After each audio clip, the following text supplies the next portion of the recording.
1980 നമ്മൾ ചിന്തിക്കണം.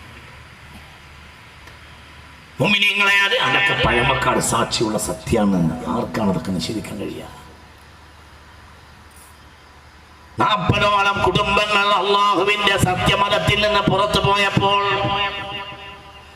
ഇവിടെ പലരുണ്ടായിരുന്നല്ലോ, പല വ്യാഖ്യാതാക്കളും ഉണ്ടായിരുന്നു, പല സംഘടനകളും ഉണ്ടായിരുന്നു.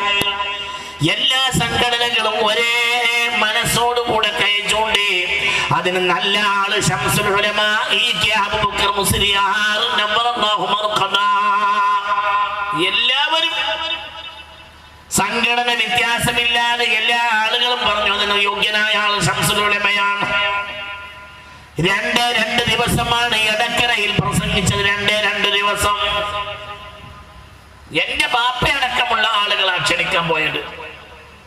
ക്ഷണിക്കാൻ പോയവർക്ക് മുന്നിൽ ഒരേ ഒരു നിബന്ധന ശംസുൽ ഉലമാ റഹ്മഹുല്ലാഹ് പറഞ്ഞു. ഒരേ ഒരു നിബന്ധന, ഞാൻ വേദിയിൽ കയറിയാൽ, ഞാൻ സ്റ്റേജിൽ കയറിയ പിന്നെ സ്റ്റേജിൽ വേറൊരാൾ ഉണ്ടാകാൻ പാടില്ല. ഞാൻ ഒറ്റ കഴിക്കണം. സ്റ്റേജിൽ വേറൊരാൾ ഉണ്ടാകരുത്. 2 ദിവസം പ്രസംഗിച്ചു. 40 കുടുംബത്തിലെ 39 കുടുംബവും അള്ളാഹുവിന്റെ സത്യദീനിലേക്ക് തിരിച്ചു വന്നു. ഒരു മൊയ്തീൻ പൗലോസ് മാത്രം പൗലോസായി മരിച്ചു. ഒരാൾ മാത്രം. മൊയ്തീൻ പൗലോസിന്റെ ഭാര്യ ഇസ്ലാം മതത്തിലേക്ക് തിരിച്ചു വന്നു. 2 പെൺകുട്ടികൾ ഉണ്ടായിരുന്നു, അവരും മുസ്ലിം മതത്തിലേക്ക് തിരിച്ചു വന്നു എന്ന് മാത്രമല്ല, അവരെ മുസ്ലിം ചെറുപ്പക്കാർ കല്യാണം കഴിച്ചു, നല്ല കുടുംബിനികളായി. മൊയ്തീൻ മാത്രം പൗലോസായി മരിച്ചു. സംശയ നിവാരണത്തിന് വേണ്ടി വന്ന 12ഓളം പാതിരിമാർ അള്ളാഹുവിന്റെ ഇസ്ലാം മതം സ്വീകരിച്ചു. മുഹമ്മദ് മുസ്തഫ, നിങ്ങൾ ചിന്തിക്കണം. ബക്കറ്റ് പിരിവുണ്ട്, എല്ലാവരും അവരെ സഹായിക്കണം.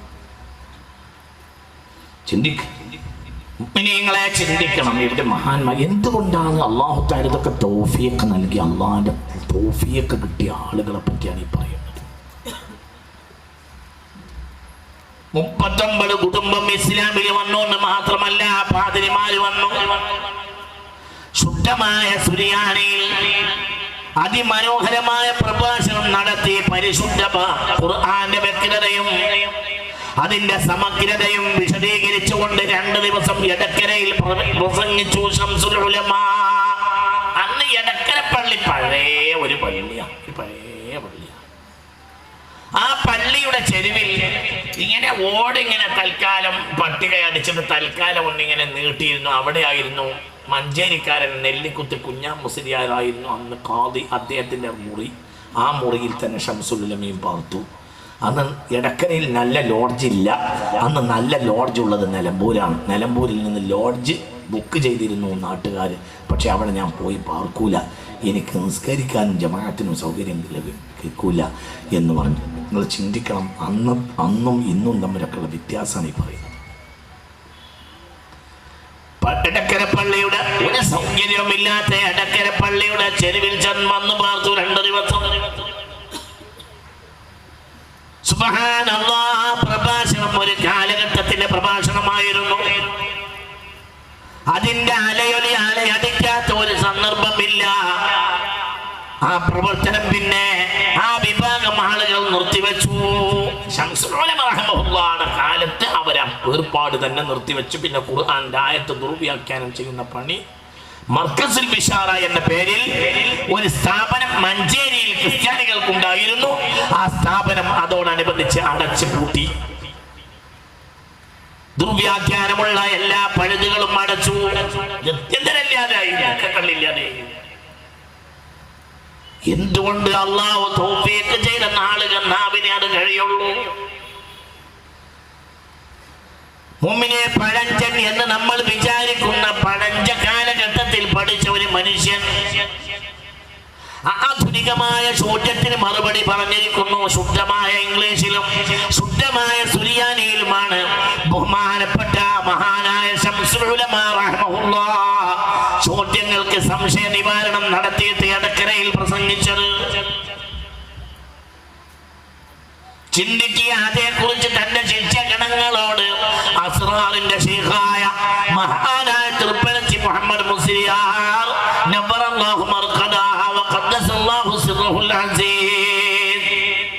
ബഹുമാനപ്പെട്ടവർ തന്റെ ശിഷ്യന്മാരോട് പറഞ്ഞു, തന്റെ മുരീദന്മാരോട് പറഞ്ഞു, അതൊന്നുമല്ല, അള്ളാഹുവിന്റെ ഹബീബ് മുത്ത് മുഹമ്മദ് മുസ്തഫ തങ്ങളുടെ റൂഹ് പോലും ആ സ്റ്റേജിൽ ഹാജരായിരുന്നത് കൊണ്ടാണ് വേറൊരാൾ വേണ്ട എന്ന് പറയാനുള്ള കാരണം പലരും ഇരിക്കാൻ പറ്റുന്ന സ്റ്റേജല്ല അത്.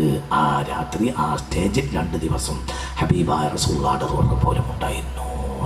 അല്ലാഹു നാഫിയായി തരട്ടെ. മനസ്സ് തുറന്ന മീമ്പർ അല്ലാഹു തൗഫീഖ് നൽകട്ടെ. ഇതൊക്കെ മുഅ്മിനീങ്ങൾക്ക് വേണ്ടി ഞാൻ പറയുന്നതാണ്. ഇതിൻ്റെ ഒരു ക്ലിപ്പിംഗ് എടുത്തിട്ട് നാളെ ഇനി പുതിയ CCTVയിൽ നിന്ന് ഇപ്പോൾ ഞാൻ കഴിഞ്ഞൊരു 2013 ഒരു പ്രസംഗം ഞാൻ നടത്തിയിരുന്നു. ഒരു പ്രഭാഷണം, സ്വാഭാവികമായും പ്രഭാഷണം നടത്തുന്നത് 20,000 സ്വലാത്ത് ചെല്ലുന്ന ഒരാളുടെ 20,000 സ്വലാത്ത് ചെല്ലുന്ന ഒരാൾ ICUയിൽ കിടന്നപ്പോൾ നബി സല്ലല്ലാഹു അലൈഹി വസല്ലം ICUയിൽ വെച്ച് വന്ന് തടവി, അങ്ങനെ രോഗം മാറി, വലിയ സന്തോഷമായി. അതിൻ്റെ പേരിൽ അങ്ങോട്ട് ക്ലിപ്പിംഗ് ഇറങ്ങിയിട്ട് യാപടച്ച തമ്പുരാനെ ഉണ്ടായ മരിച്ചുപോയ ഹബീബായ വഫാത്തായിപ്പോയ നബി എങ്ങനെ വരുന്നു. അപ്പോൾ പിന്നെ കൊണ്ടോട്ടിയിലൊരു പ്രസംഗം നടന്നു. ആ പ്രസംഗത്തിൽ ഞാനതിന് മറുപടി പറഞ്ഞു, മുത്ത് മുഹമ്മദ് മുസ്തഫ ഇപ്പം ഇങ്ങനെ കയറി വരാം, ഇങ്ങനെ വരാം. പിന്നീട് വഫാത്തിന് ശേഷം റസൂലുള്ള നേരിട്ട് സ്വപ്നമൊക്കെ 2ാം നമ്പർ കാര്യമാണ്. സ്വപ്നമല്ല മുഅ്മിനീങ്ങ, സ്വപ്നമൊക്കെ 2ാം നമ്പർ കാര്യമാണ്. 1ാം നമ്പർ ഇങ്ങനെ വരും. ഹബീബാ റസൂലുള്ളാഹ് നമ്മളടുത്തേക്ക് ഒന്നോണമെന്നില്ല, നമ്മളതിന് മാത്രം ഇല്ലല്ലോ. നിങ്ങൾക്ക് പറഞ്ഞത് മനസ്സിലായില്ലേ? മഹാനായ ഉസ്മാൻ ഇബ്നു അഫ്ഫാൻ ബഹുമാനപ്പെട്ടവരുടെ വഫാത്തിന്റെ സന്ദർഭത്തിൽ വെള്ളം കൊടുക്കാൻ വേണ്ടി ബക്കറ്റിൽ വെള്ളം നിറച്ചു വന്നത് ഹബീബായ മുഹമ്മദ് മുസ്തഫ ിലുണ്ട്. വെള്ളം നിറച്ച ബക്കറ്റുണ്ടോ? ഉസ്മാനെ കുറിച്ചോ? നബിയുടെ വഫാത്തിന്റെ കൊല്ലങ്ങൾ കഴിഞ്ഞിട്ട് ഈ സംഭവം താരീഖിന്റെ കിതാബിൽ ഇഷ്ടംപോലെ രേഖപ്പെടുത്തി നടക്കുന്നുണ്ട്. ലോകത്ത് സത്യമായി അംഗീകരിക്കുന്ന സംഭവമാണിത്. റസൂലുള്ള വഫാത്തായി, സിദ്ദീഖുൽ അക്ബർ ഭരണം നടത്തി റളിയല്ലാഹു അൻഹു. ആ ഭരണം കഴിഞ്ഞു, അവർ വഫാത്തായി. പിന്നെ ഉമർ ഇബ്നുൽ ഖത്താബ് റളിയല്ലാഹു അൻഹു ഭരണം നടത്തി. പിന്നെ അവർ വഫാത്തായി. പിന്നെ ഉസ്മാൻ ബിൻ അഫ്ഫാൻ കുറേ കാലം ഭരണം നടത്തി. പിന്നെ അവർ വഫാത്തിൻ്റെ വേളയിലെത്തുകയാണ്. അപ്പോൾ അവസാനമായി വെള്ളം കൊടുക്കാൻ വരുന്ന മുത്ത് മുഹമ്മദ് മുസ്തഫ. അതായത് വഫാത്തിൻ്റെ എത്രയോ വർഷങ്ങൾക്ക് ശേഷം മുത്ത് മുഹമ്മദ് മുസ്തഫ വന്നിട്ട് ഇശ്റബി ഉസ്മാൻ, പൊരയിൽ വെള്ളമില്ല. വീട്ടിൻ്റെ പുറത്ത് പോയിട്ട് ഉമ്മുനായില ബീവിക്ക് വെള്ളം കൊണ്ടുവരാൻ ശത്രുക്കൾ തടഞ്ഞു. അപ്പോൾ പിന്നെ ഉമ്മുനായില ബീവി കഷ്ടപ്പെട്ടിട്ട് എങ്ങനെയോ എത്തുന്ന നേരത്ത് വെള്ളം കുടിച്ചിട്ട് കമീസ് മുഴുവൻ നനഞ്ഞിട്ടുണ്ട് ഉസ്മാൻ ബിൻ അഫ്ഫാൻ്റെ റളിയല്ലാഹു അൻഹു. അല്ല ബഹുമാനപ്പെട്ടവർ, എങ്ങൾക്ക് ഇവിടുന്ന് വെള്ളം കിട്ടിച്ചു. അപ്പോൾ പറഞ്ഞു, ജാഅനി റസൂലുള്ളാഹ്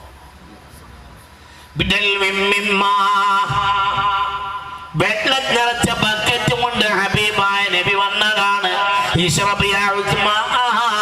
ഉസ്മാനെ കുടിച്ചോ എന്ന് പറഞ്ഞ് ഹബീബായ നബി സല്ലല്ലാഹു അലൈഹി വസല്ലമ എന്നെ കുടിപ്പിച്ചതാണ്.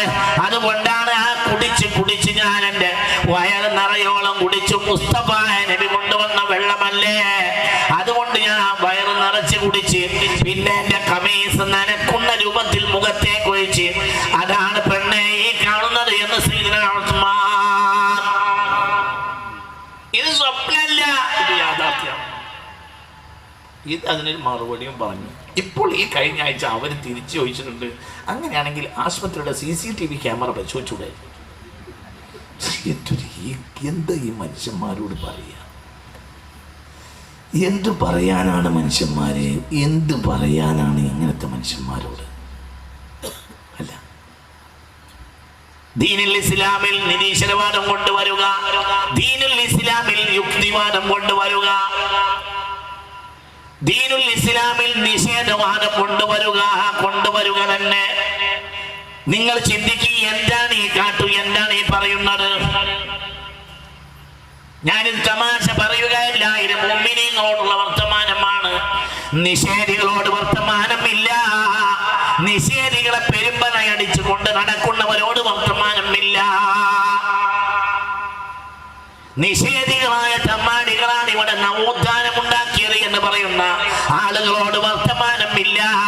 അവര് ഇതിന്റെ മുകളിൽ തോറ്റിട്ടില്ലെങ്കിൽ ഇതിനടിയിൽ തോൽക്കും.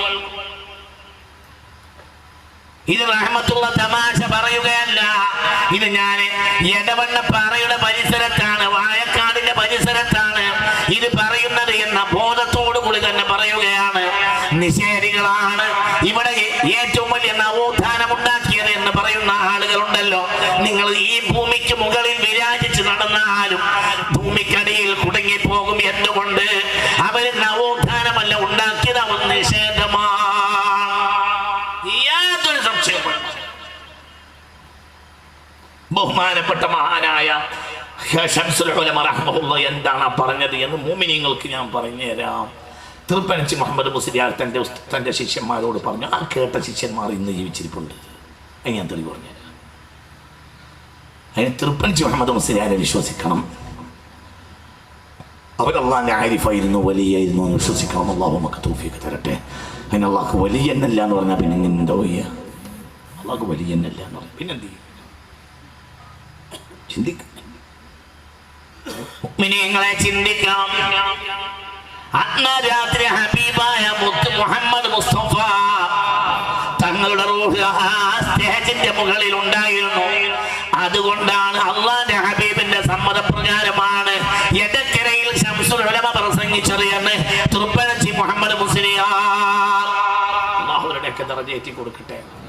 ഓർക്കാമീൻ പറയാം. എന്താ ഒരു അഞ്ഞാമീൻ ഓർക്കാമീൻ പറയടോ. വെറുതെ മഞ്ഞുകൊണ്ടിരുന്നിട്ട് എന്ത് കാര്യം? മുഅ്മിനീങ്ങൾ പറയും പോലെ പറയും, അല്ലാഹു നമ്മളെ രക്ഷപ്പെടുത്തി തരട്ടെ. ഇതിന് സാക്ഷികളെ ഞാൻ തരാം. ഇതിന് ഞാൻ സാക്ഷികളെ തരാം. തൃപ്പനച്ചി മുഹമ്മദ് മുസ്ലിയാർ അവര് തന്റെ ശിഷ്യന്മാരോട് പറഞ്ഞു. ആ ശിഷ്യന്മാർ ഇന്ന് ജീവിച്ചിരിപ്പുണ്ട്. അന്ന് എടക്കരയിൽ പ്രസംഗിച്ചത് മഹാനായ പുണ്യ റസൂലുള്ളാഹിയുടെ സമ്മതത്തോടു കൂടെയാണ്. 1400 ചില്ലാനം കൊല്ലം മുമ്പ് ഈ ദുനിയാവിന്റെ രത്നക്കണിയായ ഹബീബായ മുഹമ്മദ് മുസ്തഫ റൗളത്തുൽ ശരീഫയിലേക്ക് പോയ ഹബീബായ മുഹമ്മദ് മുസ്തഫ സ്വല്ലല്ലാഹു അലൈഹി വസല്ലമയുടെ സമ്മതപ്രകാരമാണ് എടക്കരയിൽ ശംസുൽ ഉലമ പ്രസംഗിച്ചത് എന്ന് തൃപ്പനച്ചി മുഹമ്മദ് മുസ്ലിയാർ അല്ലാഹു തആല അവരുടെ ദറജ ഏറ്റി കൊടുക്കട്ടെ. ചിന്തിക്ക്. അവരുടെ എല്ലാവരും കൂടി പറ്റില്ല. നേരത്തെ ബുർദ ചൊല്ലി തീർക്കണമെന്ന് പറഞ്ഞു. ബുർദ ചൊല്ലി തീർക്കണമെന്ന് പറഞ്ഞു. എടക്കരയിൽ വലിയ സമ്മേളനം ഉണ്ടാക്കി. ബുർദ അവർ വരുന്നതിന് മുമ്പ് ബുർദ ചൊല്ലി തീർത്തു. ബുർദ കഴിഞ്ഞു. അവർ വന്നു, സ്റ്റേജിൽ കയറി പ്രഭാഷണം നടത്തി. മുന്നിൽ ക്രിസ്തീയ പാതിരിമാർക്ക് ഇരിക്കാനുള്ള സൗകര്യം. ചിന്തിക്ക്. എന്ത് ചോദിച്ചാലും മറുപടി. മുഅ്മിനീങ്ങളെ, മുസ്ലിം സമുദായം ഇത്രയേറെ പ്രയാസപ്പെട്ട ഒരു സന്ദർഭം വേറെയില്ല. ഇതൊരു സന്ദർഭമാണ്. ഇസ്ലാം മതത്തിൽ നിന്ന് പണവും പെണ്ണും മോഹിച്ച് ഇസ്ലാം മതത്തിന് പുറത്തുമായ ഫാദർ അലവി എന്നൊരാൾ അന്ന് മഞ്ചേരിയിൽ വിരാജിച്ചിരുന്നു. അവർക്കൊക്കെ ഫാദർ അലവി പായും മടക്കി പിന്നെ അയാൾ മലബാറിൽ ഉണ്ടായിട്ടില്ല. അയാൾ കൊണ്ടുവന്ന മർക്കസുൽ ബിശാറ എന്ന സ്ഥാപനം മഞ്ചേരിയിൽ അടച്ചുപൂട്ടി. അതൊന്നും വെറുതെ ശംസുൽ ഉലമ ചെയ്തതല്ല.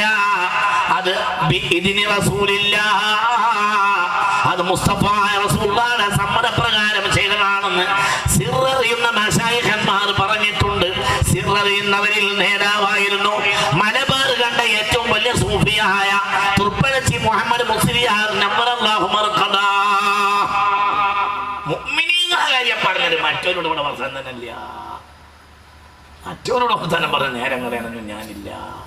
മുഅ്മിനീങ്ങളോടാണ് ഈ പറഞ്ഞത്. അല്ലാഹു തആല നമുക്ക് തൗഫീഖ് തരട്ടെ.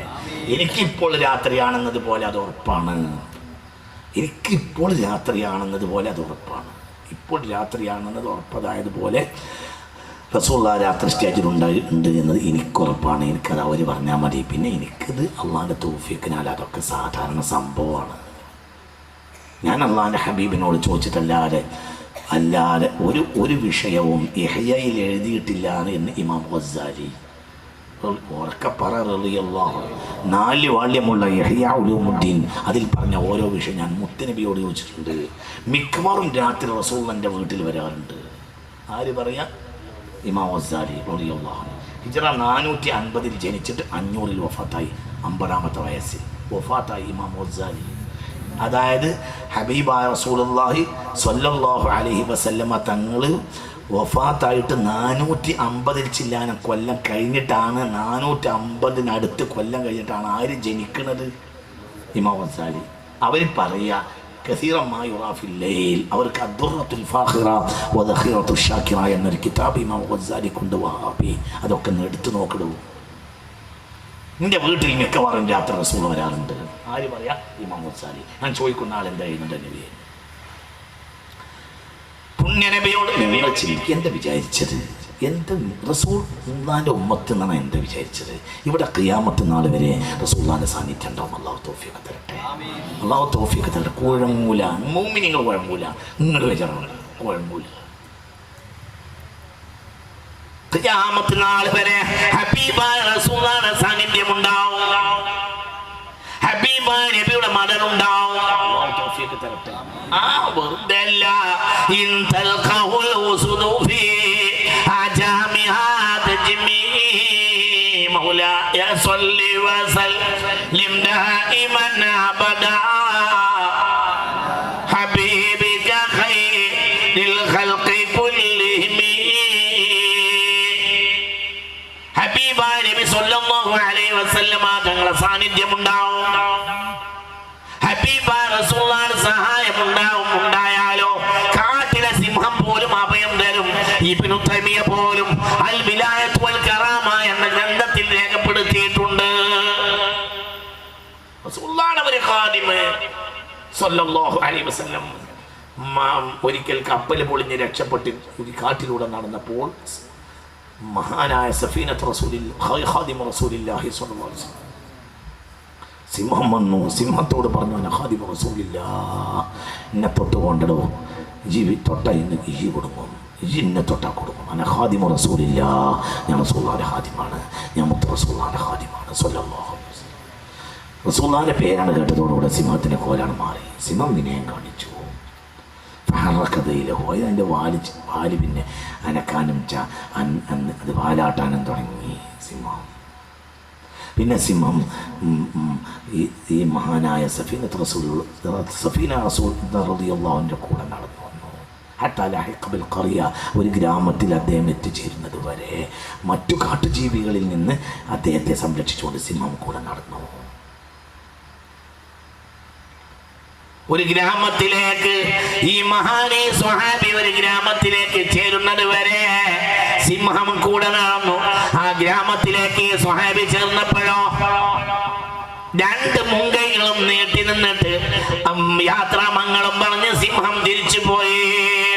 ഈ സംഭവം സ്വഹീഹാണെന്ന് മുജാഹിദിന് പോലും നിഷേധിക്കാൻ കഴിയുകയില്ല. അവർ നേതാവാണെന്ന് പറയുന്ന ഇബ്നു തൈമിയയുടെ അൽ മുഅ്ജിസത്ത് വൽ കറാമ എന്ന ഗ്രന്ഥത്തിൽ ഇത് രേഖപ്പെടുത്തിയിട്ടുണ്ട്. അൽ മുഅ്ജിസത്ത് വൽ കറാമയിൽ ഇത് രേഖപ്പെടുത്തിയിട്ടുണ്ട്. അൽ ഫുർഖാൻ ബൈന ഔലിയാഇ റഹ്മാനി വ ഔലിയാഇ ശൈത്താൻ എന്ന ഗ്രന്ഥത്തിൽ രേഖപ്പെടുത്തിയിട്ടുണ്ട്. ചിന്തിക്കുക, ഹബീബായ റസൂലുള്ളാഹിയുടെ സഹായം ഉണ്ടായാൽ ഒരു പേടി പേടിക്കണ്ട, സിംഹം പോലും അഭയം നൽകും. റസൂലുള്ളാഹിന്റെ സാന്നിധ്യം ഉണ്ടാവണം, സല്ലല്ലാഹു മുത്ത് മുഹമ്മദ് മുസ്തഫ ഉണ്ടാവണം. റസൂലുള്ളാഹിന്റെ സാന്നിധ്യം ഉണ്ടെങ്കിൽ പേടിക്കണ്ട. ഇവിടെ ഒരാളും ഇല്ലെങ്കിൽ ചിലപ്പോൾ നമുക്ക് പിഴച്ചിട്ടുണ്ടാവും. നമ്മുടെ റസൂലുള്ളാഹി സ്വല്ലല്ലാഹു അലൈഹി വസല്ലം അകന്നു പോയിട്ടുണ്ടാവും. അല്ലാഹു നമ്മളെ കാത്തുരക്ഷിക്കട്ടെ. ഇവിടെ ഈ മഹാന് എതിരായ ആരെങ്കിലും ഉണ്ടായിരുന്നോ? ഇവിടെ ഏതൊക്കെ മതവിഭാഗങ്ങൾ ഉണ്ടായിരുന്നു? പക്ഷെ ആ മനുഷ്യനെ ബഹുമാനിക്കാത്ത ആരെങ്കിലും ഉണ്ടായിരുന്നോ? എന്തേ? മൻ ഖാഫല്ലാഹ ഖാഫഹു കുല്ലു ഷൈ. അവരുടെ ജീവിതത്തിൽ കൂടെ മുസ്തഫ നബി ഉണ്ടായിരുന്നു, മുത്ത് മുഹമ്മദ് മുസ്തഫ സ്വല്ലല്ലാഹു അലൈഹി വസല്ലം. ചിന്തിക്ക്, മുഅ്മിനെ ഭയപ്പെടേണ്ടതില്ല. ഹബീബായ നബിയുടെ സഹായം മുഅ്മിനീങ്ങൾക്കുണ്ടാവും ഖിയാമത്ത് നാൾ വരെ. സ്വപ്നം കാണൽ മാത്രമൊന്നുമല്ല, മദീനയിലേക്ക് ദജ്ജാൽ കിടക്കുകയില്ലെന്ന് മുഹമ്മദ് മുസ്തഫ, മദീനയിലേക്ക് പ്ലേഗ് പ്രവേശിക്കുകയില്ലെന്ന് മുഹമ്മദ് മുസ്തഫ. വലാ യദ്ഖുലന്നഹ ത്വാഊൻ വല ദജ്ജാൽ. രോഗത്തിലെ വലിയ രോഗമാണ് പ്ലേഗ്. അത് മദീനയിൽ കിടക്കൂല, ഹത്താ മക്കയിൽ കിടക്കൂല. എവിടെ കിടക്കൂല? മദീന കിടക്കൂല. കേട്ടോ? എൻ്റെ അങ്ങനെയാണ്. അവിടെ രാജാവിൻ്റെ സൽത്തനത്തുണ്ട്, അവിടെ രാജകൊട്ടാരത്തിൻ്റെ പരിസരമാണ്, അവിടെ കയറൂല. ഇതൊക്കെ പറഞ്ഞത് മനസ്സിലായോ? മനസ്സിലായില്ലേ? ഹബീബായ റസൂലുള്ളാഹി വഫാത്തായി. പ്ലേഗ് എവിടെ ഉണ്ടായിട്ടുണ്ട്? മക്കയിലുണ്ടായിട്ടുണ്ട്. എവിടെ ഇല്ല? മദീനയിൽ ഇന്നുവരെ ഇല്ല. AD 1347 മുതൽ AD 1351 വരെയാണ് ലോകത്തെ ഏറ്റവും വലിയ പ്ലേഗ് നടന്നിട്ടുള്ളത്. AD വിദ്യാർത്ഥികളൊക്കെ ഒന്ന് കുറിച്ച് വെച്ചാൽ എന്നിട്ട് നെറ്റൊക്കെ ഒന്ന് എടുത്ത് പരിശോധിച്ച് നോക്കി. ദി ബ്ലാക്ക് ഇയേഴ്സ് എന്ന് കാണാം നെറ്റിലൊക്കെ. ലോകത്തെ ഏറ്റവും വലിയ അപകടം പിടിച്ച പ്ലേഗ് വന്നത് AD 1347 മുതൽ AD 1351 വരെയുള്ള കാലഘട്ടത്തിലാണ് ലോക ചരിത്രത്തിൽ ഏറ്റവും വലിയ പ്ലേഗ് ബാധിച്ചിട്ടുള്ളത്. 10 lakh 10 ലക്ഷം ആളുകൾ 5 കൊല്ലത്തിനുള്ളിൽ പ്ലേഗ് ബാധിച്ച് മരിച്ചിട്ടുണ്ട്. AD 1347, 48, 49, 50, 51 5 കൊല്ലം. ഏഷ്യൻ ആഫ്രിക്കൻ രാജ്യങ്ങളും യൂറോപ്യൻ രാജ്യങ്ങളിലും അടക്കം 10 ലക്ഷം ആളുകൾ ആ സന്ദർഭത്തിൽ പ്ലേഗ് ബാധിച്ച് മരിച്ചു 5 കൊല്ലത്തിനുള്ളിൽ. AD 14-ാം നൂറ്റാണ്ടിൽ ലോകത്തെ ഏറ്റവും വലിയ പ്ലേഗാണ്. എവിടെ മരിച്ചു? മക്കായിൽ പൊരിച്ചു. പെണ്ണുങ്ങളും ആണുങ്ങളും കുട്ടികളുമായിട്ട് കുറേ ആളുകൾ മക്കയിൽ മരിച്ചു.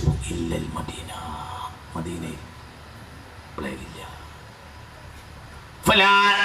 ഇവിടെ നോക്ക് എന്തേ അവിടെ രാജാവിൻ്റെ അധികാരമാണ്. അവിടെ കേന്ദ്രഭരണ പ്രദേശമാണ്. രാജാവാരാ?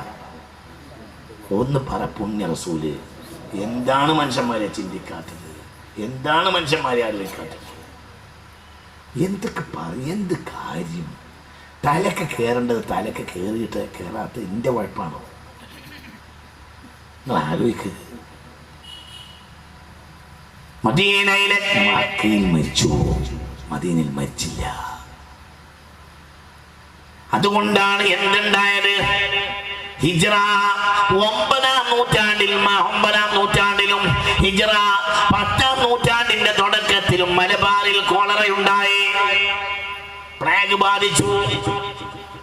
അപ്പോൾ ഈ മലബാർ കണ്ട ഏറ്റവും വലിയ പണ്ഡിതൻ ആരായിരുന്നു? ഖാദിമു റസൂലില്ലാഹ്, ഖാദിമു സുന്നത്തു റസൂലില്ലാഹ്, മഖ്ദൂമുൽ മഅബരി റളിയല്ലാഹു അൻഹു. ഹിജ്റ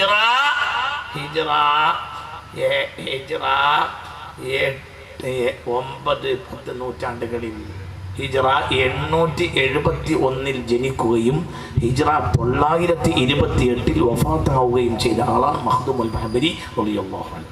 ഹിജ്റ 871 ജനിച്ചു, ഹിജ്റ 928 വഫാത്തായി. ഇതിനിടയിൽ മലബാറിൽ വലിയ പ്ലേഗ് ബാധിച്ചിട്ടുണ്ട്. അപ്പോഴാണ്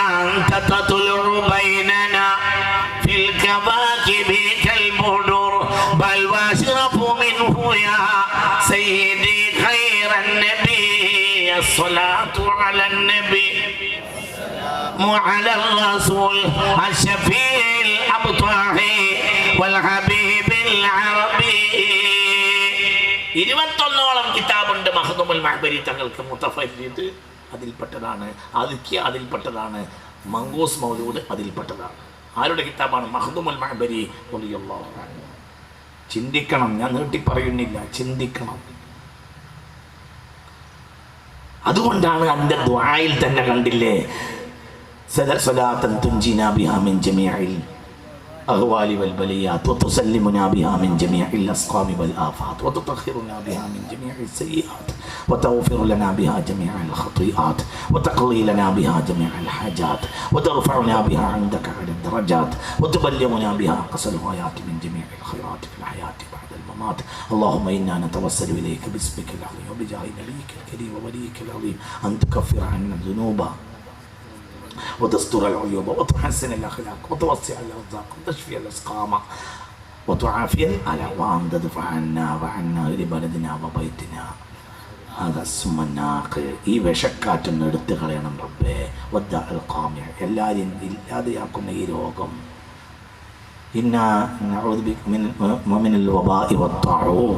ഈ പ്ലേഗ് ഒന്ന് എടുത്തു മാറ്റണേ. ആര്?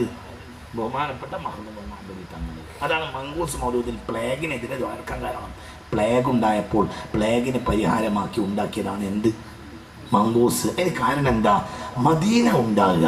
അപ്പോൾ മലബാറിൽ ഒരു മദീന ഉണ്ടാക്കി, എല്ലാ പരയിലും മദീന ഉണ്ടാക്കി. എല്ലാ പരയിലും മദീന ഉണ്ടാക്കാൻ വേണ്ടിയാണ് എന്ത് ചെയ്തത്? മംഗൂസ് പോലും ഉണ്ടായത്. ഇതൊക്കെ പറയുന്നത് മനസ്സിലാവുന്നില്ലേ? അപ്പോൾ അത് പാരായണം ചെയ്താൽ വീട് തന്നെ ഒരു മദീനയായി.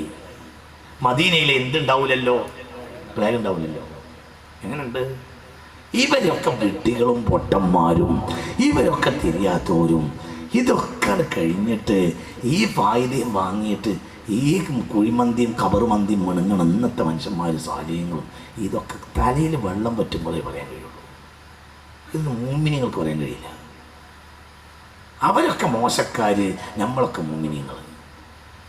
അത് തലച്ചോറിൽ വെള്ളം തീരുമ്പോഴേ അങ്ങനെ പറയുള്ളൂ. അല്ലാഹു നമ്മളെ കാത്ത് രക്ഷിക്കട്ടെ. ഭ്രാന്ത് എന്ന് പറഞ്ഞാൽ പല സൈസിലുണ്ട്. അത് നമ്മൾക്ക് ഇന്നത്തെ ഈ സമാൻ്റെ മനുഷ്യന്മാർക്ക് അത് തിരിയൂല. അത് ആ സാലിഹ്യങ്ങളായ മുൻഗാമികളെ തള്ളിക്കളഞ്ഞാൽ നമ്മൾക്ക് പിന്നെ മുന്നോട്ട് പോകാൻ കഴിയൂല. പിന്നെ ഒരു പോക്ക് പോവും, എല്ലാവർക്കും പോവും. യഥാർത്ഥ മുഅ്മിനായി പിന്നെ ഒരു സമാനിൽ ജീവിക്കാൻ കഴിയുകയില്ല. ഞാൻ നീട്ടുന്നില്ല മുഅ്മിനീങ്ങളെ. അതുകൊണ്ട് മുഅ്മിനീങ്ങളായ സാലിഹ്യങ്ങളെ പിൻപറ്റണം. നിങ്ങൾക്ക് പണിക്കരപ്പുറായ അതേപോലെ തന്നെ വാഴക്കാട്, എടവണ്ണപ്പാറ പരിസരത്തെ ആളുകൾക്ക് നിറഞ്ഞ ഒരു ഉദാഹരണമാണ് കണ്ണിയത്ത് അഹ്മദ് മുസ്ലിയാർ. നിങ്ങൾക്ക് ഏത് ഖിയാമത്ത് നാൾ വരെയും മനുഷ്യൻ മതിയാവും. അല്ലാഹു തആല തൗഫീഖ് തരട്ടെ. ആ ഓരോ നാട്ടിൽ മനുഷ്യൻ ജനിക്കുമ്പോൾ അതിനൊരു സബബുണ്ട്. അത് നമ്മൾ അറിയില്ല. ആരറിയും? അല്ലാഹു. ആ നാട്ടുകാർക്ക് ഏറ്റവും ചുരുങ്ങിയത് അത് പറഞ്ഞാൽ മതി, അള്ളാഹിൻ്റെ പോണത്. കാരണം വസ്അലു അഹ്ല ദിക്രി ഇൻ കുൻതും ലാ തഅലമൂൻ. നിങ്ങൾക്ക് അറിയാത്തത് അറിവുള്ളവരോട് ചോദിക്കാൻ പറഞ്ഞിട്ടുണ്ടല്ലോ. നമ്മൾക്ക് ഇന്നത്തെ മനുഷ്യൻ്റെ അവസ്ഥ എന്താണെന്ന് വെച്ചാൽ, ഇന്ന് മനുഷ്യൻ എന്താണ് ഹക്ക് എന്താണ് ബാത്തിൽ എന്ന് തിരിച്ചറിയാത്തൊരു കാലം. ഇന്ന് അങ്ങനത്തെ അവസ്ഥ അങ്ങനെയാണ്. ഹക്കും ബാത്തിലും മനുഷ്യന്മാർക്ക് തിരിച്ചറിയാത്ത കാലമാണ്. ഇവിടെ ഏതൊന്ന് കേട്ടാലും മനുഷ്യന്മാർ ഹക്കാന്ന് വിചാരിച്ചു. അങ്ങനത്തെ ഒരു കാലമാണിത്. ഇന്ന് കളവ് പറയുന്നവനെ വാസ്തവമാക്കപ്പെടും, പറയുന്നവനെ കളവാക്കപ്പെടും. അതാണ് ഈ കാലഘട്ടത്തിന്റെ പ്രത്യേകത. അപ്പോൾ എന്ത് ചെയ്യാം? അള്ളാഹു നമുക്ക് നിങ്ങൾക്ക് പ്രത്യേകിച്ചും വാഴക്കാട്ട് പരിസരവാസികളെ അള്ളാഹു നിങ്ങൾക്ക് തന്ന ഏറ്റവും വലിയ തൗഫീഖാണ് കണ്ണിയത്ത് അഹ്മദ് മുസ്ലിയാർ നവ്വറല്ലാഹു മർഖദാ. അള്ളാഹു നിങ്ങൾക്ക് തന്ന ഏറ്റവും വലിയ തൗഫീഖാണ് കണ്ണിയത്ത്. അപ്പൊ കണ്ണിയത്തിന്റെ ആ ജീവിതത്തിൽ പകർത്തിക്കൊണ്ട് നടക്കുക. കണ്ണിയത്തിന്റെ സ്വഭാവം അല്ലാഹു സുബ്ഹാനഹു വ തആല അവർക്ക് വലിയ ദറജ നൽകട്ടെ. അവരുടെ മഹത്വം, അവരുടെ ഹക്കും ബാത്തിലും നമ്മളെ ജീവിതത്തിലേക്ക് മടക്കി കൊണ്ടുവരിക, സൂക്ഷ്മത പുലർത്തുക. അവർ നിലകൊണ്ട സംഘത്തിൽ നിലകൊള്ളുക. അവർ നിലകൊണ്ട സംഘം ഏതാണ് നിങ്ങൾക്കറിയാം. ആ സംഘത്തിൽ നിലകൊള്ളുക, ആ സംഘത്തിന്റെ കൂടെ മുന്നോട്ട് പോവുക. അത് ബഹുമാനപ്പെട്ട സമസ്തയാണ്.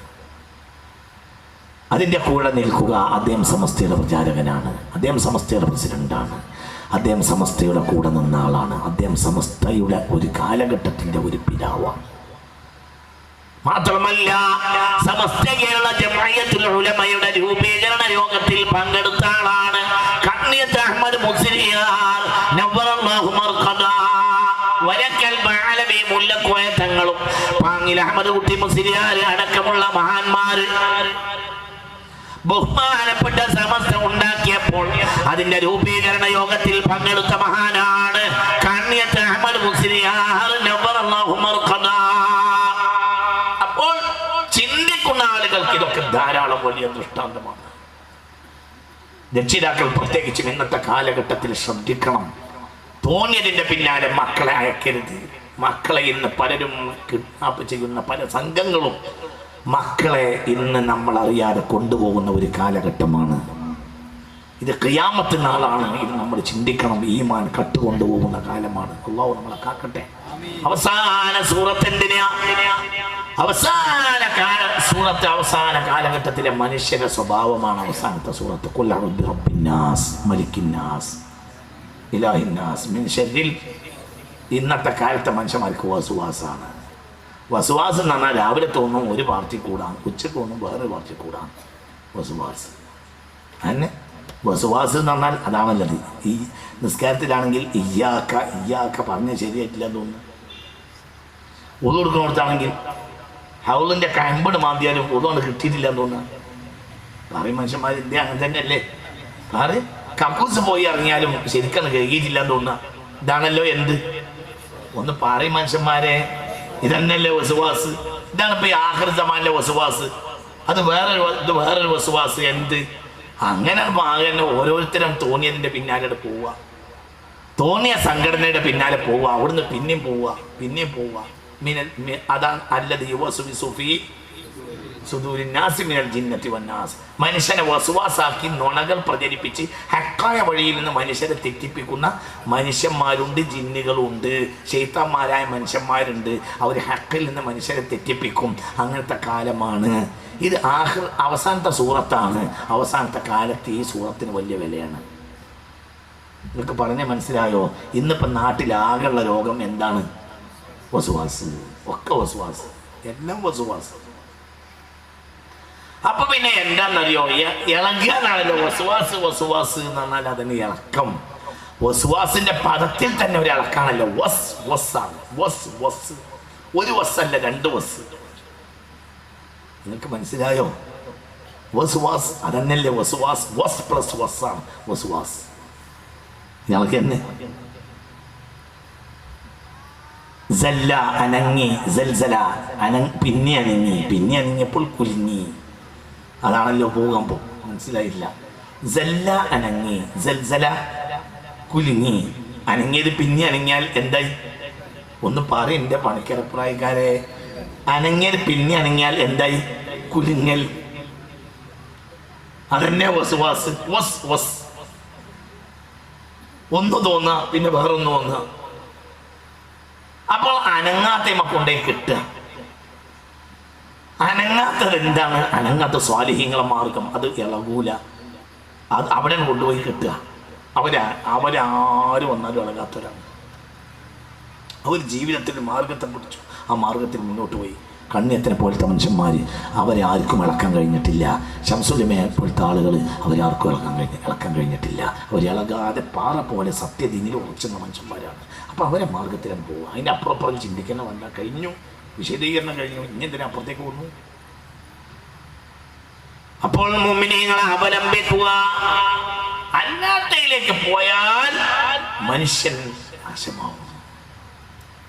തോന്നിയതിനൊക്കെ മനുഷ്യന്മാർക്ക് ആയത്തോടാനുള്ള കാര്യം ഉണ്ടാവും. ഇപ്പോൾ പുതിയ ഒരു സംഘം ആളുകളുണ്ട് മലബാറിൽ. അവർക്ക് ജമാഅത്ത് നിസ്കാരത്തിൽ പങ്കെടുക്കണമെങ്കിൽ ഇമാമ് ശമ്പളം വാങ്ങാത്തതായിരിക്കണം എന്ന നിബന്ധനയാണ്. പുതിയ പാർട്ടിയുണ്ട്. ആ പാർട്ടിക്ക് ജമാഅത്ത് നിസ്കാരത്തിൽ പങ്കെടുക്കണമെങ്കിൽ അവർ ജമാഅത്തിൻ്റെ ഇമാമ് ശമ്പളം വാങ്ങാത്ത ആളായിരിക്കണം. ശമ്പളം വാങ്ങിയ ഇമാമിനെ തുടർന്നാൽ നിസ്കാരം സ്വഹിയാവൂല എന്നാണ് വാദം. അപ്പോൾ പിന്നെ എന്താണ്? അതിൽപ്പെട്ട ഒരാളെ ഞാൻ മക്കത്ത് വെച്ച് കണ്ടു. അപ്പോൾ ഞാൻ ചോദിച്ചു, അല്ല മുഹമ്മദേ, എന്തിന് ഇങ്ങോട്ട് വന്നു? നമ്മുടെ നാട്ടിലൊക്കെ സാധുക്കൾക്ക് പെണ്ണുങ്ങളെയും കുട്ടാനെയും പോറ്റാനുള്ള പൈസ തന്നെ മര്യാദക്ക് ഉസ്താദ്മാർക്ക് കിട്ടൂല. ഇത് 4000 5000 ഉറുപ്പ്യൊക്കെ കിട്ടുള്ളൂ മൂല്യന്മാർക്ക്. അതൊക്കെ കുറഞ്ഞ ശമ്പളമല്ലേ. മക്കത്തെ ഇമാമിന് 50,000 റിയാൽ 60,000 റിയാലൊക്കെയാണ് ശമ്പളം. ഇത് തീരെ പറ്റാത്ത സ്ഥലമല്ലേ. ഇവിടേക്ക് എന്തിനാ മമ്മദേ നെയ്യ് പോന്നു എന്ന് ചോദിച്ചപ്പോൾ മമ്മദ് എന്നോട് പറഞ്ഞു, ഞാൻ ഒറ്റക്ക് സംസ്കരിക്കല്. അപ്പൊ തെളിവെന്താണ്? തെളിവ് യാസീൻ്റെ ഒരായത്താണ്. തെളിവ് ഇത്തബിഉമല്ല യസ്അലുക്കും അജ്റ. ശമ്പളം ചോദിക്കാത്തവരോട് തുടർന്നാൽ മതി.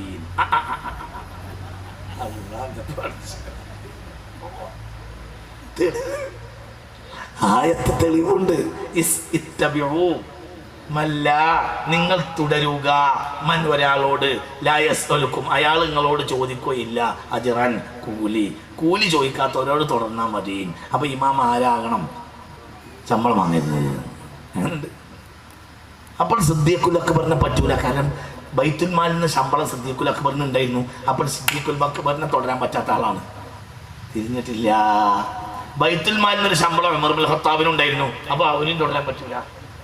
എനിക്ക് പറഞ്ഞത് മനസ്സിലായോ? അപ്പോൾ അവിടെ തുടരാൻ പറ്റാത്ത ആളുകൾ പണ്ട് മുതലേ ഉണ്ട്. ഒന്ന് തുടരാൻ പറ്റാത്ത ആളാണ് ആര്? സിദ്ദീഖുൽ അക്ബർ. മറ്റൊരാളാണ് ആര്? ഉമർ. ഇവർക്കൊക്കെ ബൈത്തുൽ മാലിൽ നിന്ന് നിസാരപ്പെട്ട പൈസ ശമ്പളം ഉണ്ടായിരുന്നു. ഇവർ തുടരാൻ പറ്റൂല. എങ്ങനെയുണ്ട്? തെളിവുണ്ട് ആയത്ത്. ചിന്തിക്ക്. ഞങ്ങളെ യാസീനിലെ ആയത്തല്ലേ ഒരു തെളിവുണ്ട്. തെളിവ് മനുഷ്യനെ ഹൈറാനത്തിലാകുന്ന കാലഘട്ടമാണ്. ഹക്കേത് ബാത്തിലേതെന്ന് തിരിച്ചറിയാത്ത കാലഘട്ടമാണ്. അതുകൊണ്ട് മുത്തഖീങ്ങളായ സാലിഹീങ്ങളുടെ മാർഗത്തെ അവലംബിക്കുക. അവര് പോയ വഴിക്കടത്തു. അല്ലാഹു സുബ്ഹാനഹു വ തആല നമുക്ക് തൗഫീഖ് നൽകട്ടെ. അല്ലാഹു നമ്മെ മുത്തഖീങ്ങളിലും സാലിഹീങ്ങളിലും അല്ലാഹു തആല ഉൾപ്പെടുത്തി തരട്ടെ.